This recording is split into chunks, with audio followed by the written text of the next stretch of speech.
Transistor ট্রানজিস্টরের কালেক্টরে যে emitter short করে দিয়েছি, বুঝলি? শিখে নিলি সব।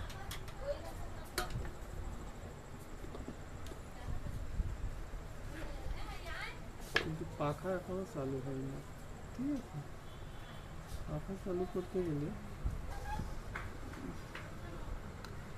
বাদ বাকি সব ঠিক থাকলে তাহলে গিয়ে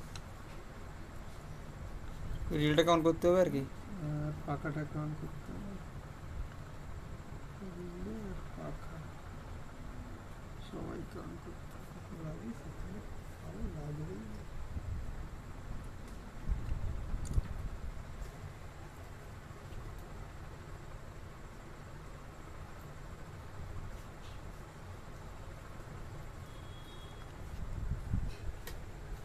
এটা হচ্ছে নেগেটিভ, এই নেগেটিভটা এই ট্রানজিস্টর অন হলে এই কালেক্টরে আসে। বেশি ভোল্টেজ তাহলে এলপি ট্রানজিস্টর পজিটিভ ভোল্ট এই ইমিটার হয়ে নেগেটিভে চলে যায়, হ্যাঁ? তখন এখানে 0 হয়ে যায় আর এখানে 12 থাকে, দুটোরই একই কেস। এখানে পাখাটা নেগেটিভ ভোল্ট পজিটিভ দেওয়া থাকে আর এক পিনে নেগেটিভ আউটপুট করে আর কি হয়। এই সার্কিট বোর্ড থেকে নেগেটিভ এই ট্রানজিস্টর অন করে নেগেটিভ দেয়, সেইটাকে ডাইরেক্ট করলাম। এখন দেখি চালিয়ে যদি কিছু হয়।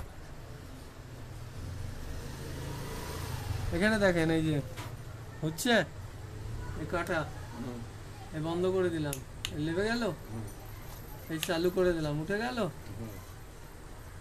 এতে কিন্তু শুধু চার্জ